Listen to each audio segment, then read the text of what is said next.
হযরত বেলাল রাদিয়াল্লাহু তাআলা আনহু নবীজির ইন্তেকাল হয়ে গেল। লম্বা ওয়াজ মুক্তাসার করে ফেললাম। প্রিয় নবীর ইন্তেকাল হলো।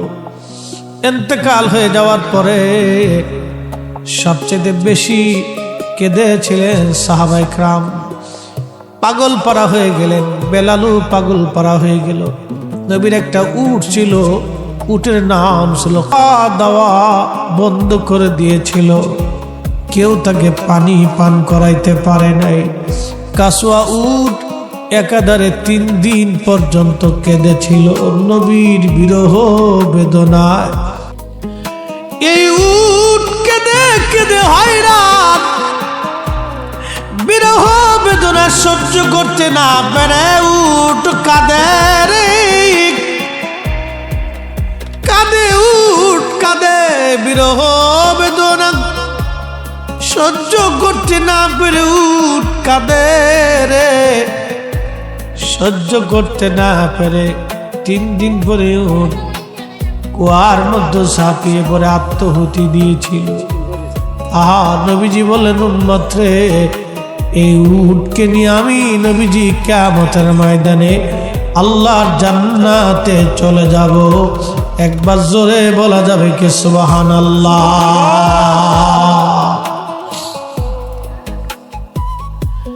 এই উট জান্নাতে চলে যাবে নবীর বিরহে, নবীর প্রেমে জীবন কুরবানি করার জন্য উট জান্নাতে চলে যাবে। বাজানো খুব মনোযোগ দিয়ে। হযরত বেলাল পাগল পারা হয়ে গেলেন। নবী নাই। যেদিন থেকে নবীর ইন্তেকাল হলো বেলাল আজান বন্ধ করে দিলেন।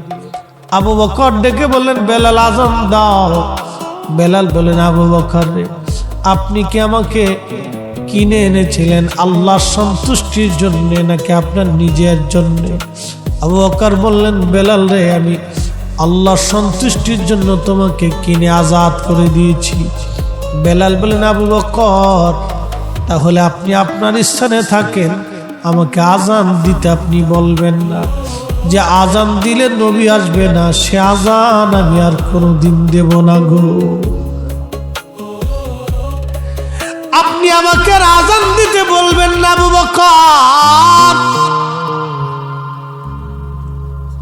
হযরত বেলাল মদিনা থেকে চলে গেলেন সিরিয়াতে, চলে গেলেন নবীর বিরহ বেদনা সহ্য করতে না পেরে। অর্থাৎ রওজা শরীফের দিকে তাকাইলে বেলালের সহ্য হইতো না, কলিজা তার ফেটে আসতো বেলালে। চলে গেলেন সিরিয়াতে। স্বপ্নের ঘরে দেখেন রহমতের নবী সিরিয়াতে গেছে। স্বপ্নে যে নবীজি বলতেছে, বেলাল রে, আমার সাথে কেমন জুলুম তুমি শুরু করছো রে বেলাল।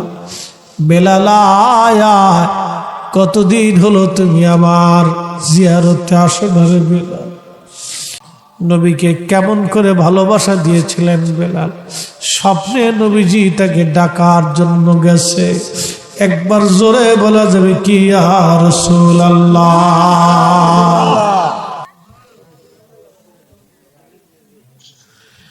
হযরত বেলালকে নবী ডাকে, বেলাল আয়, কতদিন হলো তোমার কণ্ঠের আজান শুনি না, কেমন জুলুম বেলাল আয়।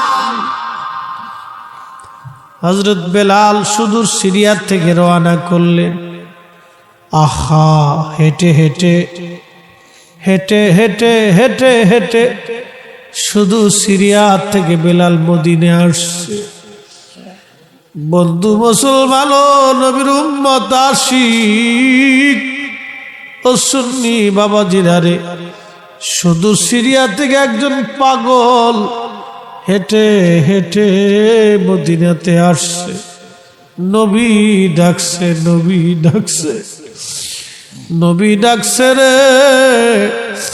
হেঁটে হেঁটে বেলাল মদিনাতে আসছে।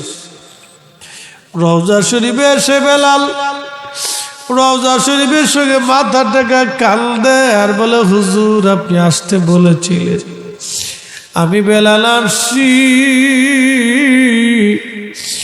আপনি আমাকে আসতে বলেছিলেন, আমি বেলাল আসছি। রওজা শরীফে মাথা টেকা বেলাল কান্দে। নবী আসতে বলেছিলেন, আমি বেলাল আসি।